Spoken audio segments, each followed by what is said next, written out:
Hi, today I'm going to show you how to calibrate a pH meter. We have this available with us, and if you would like to purchase this, I'll leave a link in the description.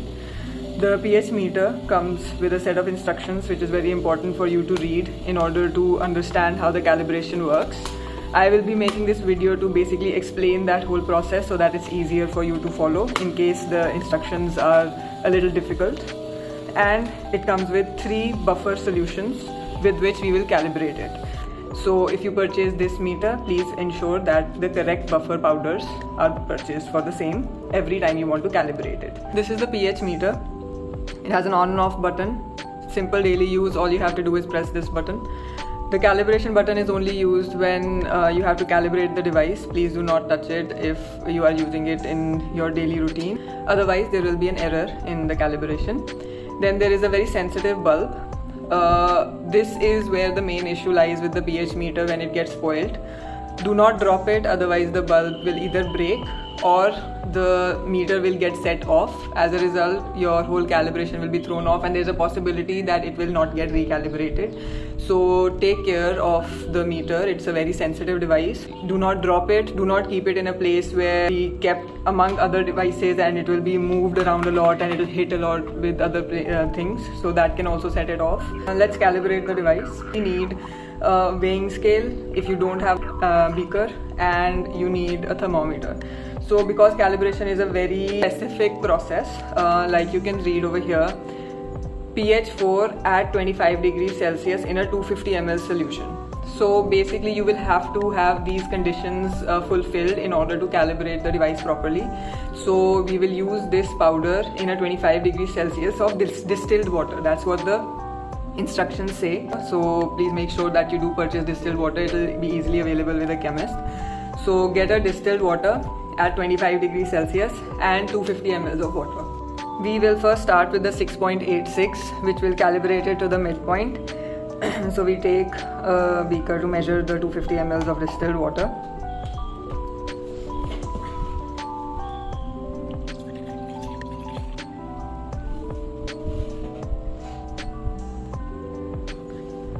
Now we'll check the temperature of the water.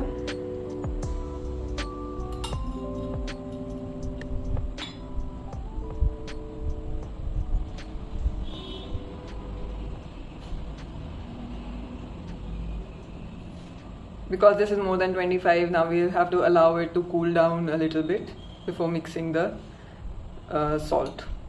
So I put this in the fridge, the beakers of water in the fridge for some time and reduce the temperature to 25 degrees Celsius.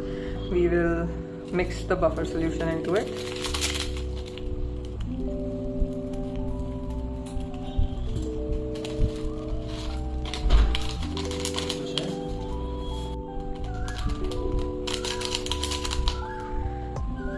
And then we'll mix it. This can take some time, so please be patient. Now we've mixed the 6.86 pH buffer solution powder into this, and now we will use the pH meter. So we will turn it on and hold the calibration button for 5 seconds. 1, 2, 3, 4, 5. And release. It'll flash at 6.86 and then it'll flash and set itself at 6.86. To clean the meter between usage, whenever you use it, do not wash it with soap or do not touch the bulb at all. The basic thing to be done is just take some RO water or tap water, swirl the meter around in it, and then just wipe the water off from the outside and close it and keep it. That's all it's needed to clean. For the second solution, now we will calibrate it with the pH 4 buffer solution. I will just mix this.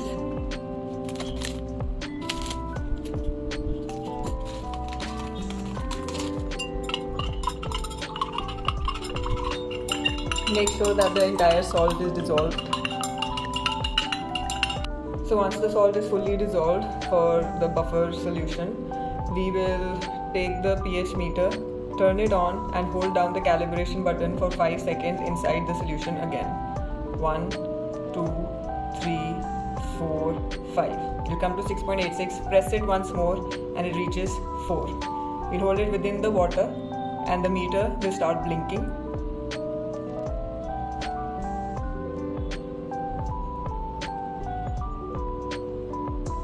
And there it is. It stopped blinking and the meter has been calibrated to pH 4. So now we'll do the final calibration with 9.18. Dissolve the salt.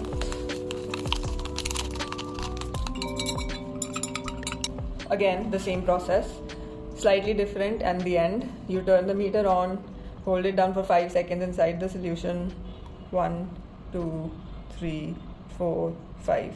Reaches 6.86, press calibration 2 times, it will reach 9.18. Hold it within the water, the meter starts blinking again, and you allow it to stabilize.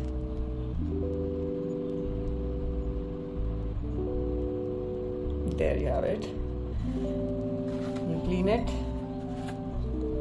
little bit with RO water, close the cap, turn it off, close the cap, and the meter has been set. The process is simple. For the 6.86 solution, you hold the calibration button down for 5 seconds inside the buffer solution. It will reach 6.86 on release. You keep it within the solution, the meter will start blinking and it will stabilize at 6.86. Then for the pH 4, we again hold the calibration button down for 5 seconds inside the buffer solution, pH 4 buffer solution, in new fresh distilled water.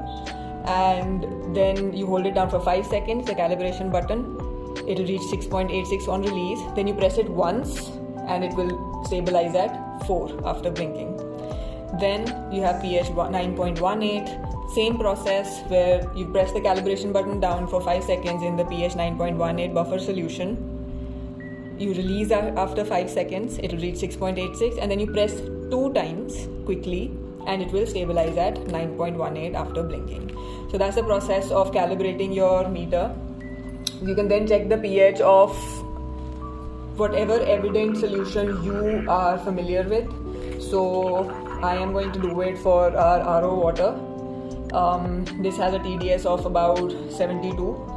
So let's see what the pH is. Slightly alkaline.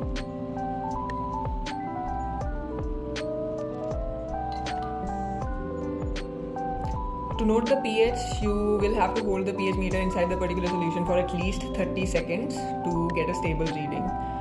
So yeah, this water has, RO water has a pH of about 7.8, and yep, again clean and close. So as we've seen that this is a extremely sensitive device. It is sensitive to breakage, being thrown around. It is sensitive to solutions we use it in. As a result, do not use it in very hot or cold solutions, and definitely do not touch the calibration button if you are using it in some solution which you're just measuring the pH of. Otherwise the calibration will get thrown off. And like I mentioned before, if you would like to purchase these buffer powders again, ensure that these are the specific buffer powders that you purchase for this meter for calibration in the future. Though it is not required, but if at any point you feel that your pH meter is behaving off, these can be easily purchased separately. So I hope I've answered all your questions. If you have any further questions, do let us know in the comments or contact us on the contact details mentioned in the description. And if you would like to purchase this pH, the link is in the description as well. Thank you.